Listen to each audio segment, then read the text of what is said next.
तो रश्मि नहीं रही। रश्मि नहीं रही, इस बात का दुख लोगों को अब ज़्यादा है जब रश्मि नहीं रही, कि रश्मि क्यों नहीं रही। शायद रश्मि को बचाया जा सकता था, या शायद समय पे अगर कुछ स्टेप्स लिए गए होते तो रश्मि आज हमारे बीच में होती। राधा देवी का मैंने इंटरव्यू देखा, जो कि कुछ पत्रकार उनके यहाँ गए हुए थे और वो उनसे बातें कर रहे थे। कुछ ब्लॉगर्स भी गए हुए थे जो उनसे बातें कर रहे थे और उनका चीज़ों को जानने की कोशिश कर रहे थे। हालांकि राधा देवी अभी इस स्थिति में नहीं है कि वो साफ से मतलब सारी चीज़ें बोल पाएँ। जाहिर सी बात है, जिसकी जवान लड़की, जिसका बच्चा, जिस बच्चे को पाल पोस के इतना बड़ा किया हो, उसकी शादी की हो और शादी होने के मात्र साल भर के अंदर, 1 साल के अंदर वो लड़की इस दुनिया को छोड़ के चली जाए, तो कोई भी माँ, कहते हैं माँ जो बच्चे उसके आगे बूढ़े भी होने लगते हैं ना, माँ बिल्कुल बिस्तर पकड़ लेती है और बच्चे उसके आगे बूढ़े होने लगते हैं, तब भी माँ को अपने बच्चे बच्चे ही लगते हैं। भले बच्चों के बच्चे हो जाएं, लेकिन उसको अपने बच्चे जो हैं वो बच्चे ही लगते हैं। और उस टाइम पे भी वो अपने बच्चों की कोई तकलीफ़ बर्दाश्त नहीं कर पाती। यहाँ तो राधा देवी के हाथ में कुछ भी नहीं बचा, उनकी बच्ची भी नहीं बची। तो इस चीज़ को वो, उनका ही दिल जानता है कि वो किस तरह से बर्दाश्त कर रही होंगी। भगवान उनको बर्दाश्त करने की शक्ति दे, और ये शक्ति भी भगवान ही देते हैं कि धीरे धीरे, देखिए भूलता तो कोई किसी को नहीं है, लेकिन धीरे धीरे इतनी शक्ति भगवान देते हैं कि आप जीने लगते हो, उस इंसान के बिना भी आप जीना सीख जाते हो, ये होता है। तो राधा देवी के जब इंटरव्यू में बहुत सारी ऐसी बातें खुल के आई जो लोगों को पहले से पता थी, और बहुत सारी ऐसी बातें भी खुल के आई जिनका अंदेशा किसी को नहीं था। तो जो आज राधा देवी ने बातें पत्रकारों को बताई, उसके अनुसार जो भी रश्मि के साथ हुआ था, उसके हस्बैंड ने जो कुछ भी करा था रश्मि के साथ, राधा देवी को ऐसा लगता है कि अगर रश्मि आज इस दुनिया में नहीं रही तो उसके पीछे यही कारण है कहीं ना कहीं कि उसके साथ बहुत गलत बर्ताव हुआ था। और बहुत गलत बर्ताव, जब भी ये जो सारी चीज़ें हुई होंगी रश्मि के साथ ससुराल में, सोचिए उस लड़की के ऊपर, क्योंकि बहुत एज नहीं थी, हम सब देख सकते हैं उस लड़की की कोई बहुत एज नहीं थी। उस एज की लड़कियां अभी स्कूल जाती हैं, कॉलेज जाती हैं और फुल ऑन अपनी लाइफ को एंजॉय करती हैं, मस्ती करती हैं और बच्ची कही जाती हैं। उस एज में वो, उस लड़की ने कितना कुछ सहा। उसके साथ जिस भी तरह की प्रताड़ना की गई होगी, उस प्रताड़ना को सहा। फिर कैसे राधा देवी ने अपनी बेटी को प्रोटेक्ट करने के लिए कानून का भी सहारा लिया, लेकिन ससुराल वाले इतने चतुर थे कि उन्होंने पहले से ही अपने आप को प्रोटेक्ट कर लिया था। रश्मि को मायके भेजने से पहले उन्होंने कुछ इस तरह के कागजात पे साइन करवा लिए थे जिसमें कि ये लिखा हुआ था कि यहाँ से ही अपनी लड़की को सही सलामत सुरक्षित लेके जा रही हैं।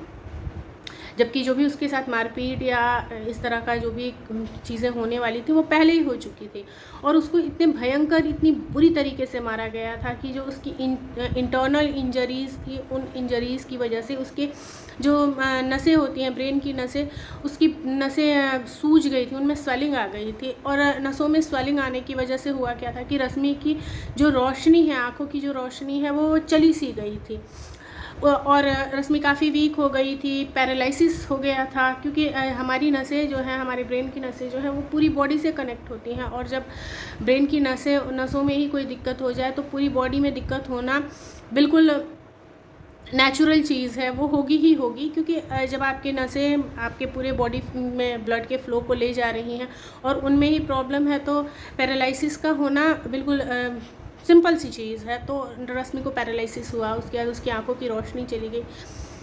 एक बार सोच के देखो, आप जितने भी लोग यहाँ देख रहे हो, चाहे वो मेल हैं, फीमेल हैं, किसी भी एज ग्रुप के हैं, आप सोच के देखो कि आप इतने कमज़ोर हो गए हो, आप इतने असहाय हो गए हो कि आप देख भी नहीं पा रहे, आप इतने कमज़ोर हो गए हो कि आप चल भी नहीं पा रहे हो, आप इतने कमज़ोर हो गए हो कि आप साफ से हिम्मत जुटा के अपनी बातें साफ साफ बोल भी नहीं पा रहे हो। क्योंकि जितने भी लोग रश्मि से मिलने गए, मैंने उनकी भी वीडियोस देखी, और जिनमें कि रश्मि बोलने की कोशिश कर रही है, लेकिन बहुत तड़प के उसकी आवाज़ आ रही है, बहुत मतलब बिल्कुल क्लियर नहीं बोल पाती थी वो, बहुत तड़प के उसकी आवाज़, एक दर्द था उसकी आवाज़ में, और उसको अपने ज़िंदगी से एक उम्मीद भी थी कि शायद मैं बच जाऊंगी, शायद मैं बच जाऊंगी, शायद मैं बच जाऊंगी। और एक माँ होने के नाते राधा देवी जो कर सकती थी उन्होंने सब कुछ किया। वो एक हॉस्पिटल से दूसरे हॉस्पिटल लेके उसको गई, वो कानपुर लेके गई। जब कानपुर में रश्मि की दूसरी नस में भी डैमेज होना शुरू हुआ तो वहाँ पे डॉक्टरों ने हाथ खड़े कर लिए कि इस कंडीशन में हम कुछ भी नहीं कर सकते,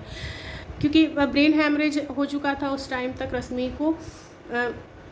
और उस टाइम पे डॉक्टर कुछ भी नहीं कर सकते थे, क्योंकि एक पहले से ही वो इतनी कमज़ोर थी, पैरालिसिस था, ऊपर से ब्रेन हैमरेज, और वो सीवियर ब्रेन हैमरेज था, तभी डॉक्टरों ने रिफ़र किया होगा। राधा देवी अपनी बिटिया को लेके, और सबसे बड़ी चीज़ है ना कि आज की डेट में पैसा जो है ना वो पावर है। शायद यही कारण रहा कि रश्मि अब मतलब रश्मि के पास या राधा देवी के पास इतने पैसे नहीं थे कि वो तत्काल अच्छे अच्छे डॉक्टरों के पास जाके इलाज कराते और महंगे से महंगा इलाज लेते, तो शायद रश्मि बच जाती, शायद उसकी बीमारी जो थी वो क्योर हो जाती। तो राधा देवी लखनऊ भी लेके गई, खैर वहाँ वो दिखा नहीं पाई। और रश्मि को इतनी तड़प थी, इतना दर्द था कि वो बार बार यही कहे जा रही थी कि मुझे घर ले चलो, मुझे घर ले चलो, मुझे घर ले चलो। शायद उसे भी ये पता चल चुका था कि अब ये उसकी ज़िंदगी के आखिरी दिन चल रहे हैं, और इन आखिरी दिनों को वो अपने घर पे ही बिताना चाहती थी। तो राधा देवी रश्मि को घर लेके आई, अरियारी लेके आई, और अरियारी आने के बाद ही रश्मि के साथ ये सारी घटना हो गई, जो काफ़ी दुखद है।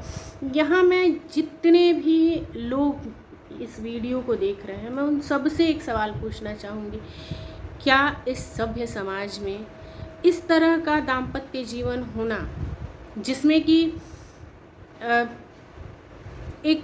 कोई एक पार्टनर ही ना रहे, क्या यह उचित है? और कितने लोग अपनी बेटियों के साथ इस तरह का असामाजिक व्यवहार, अमानवीय व्यवहार बर्दाश्त कर पाएंगे? ज़रूरत है बदलाव की, ज़रूरत है हमें अपनी सोच को बदलने की, और एक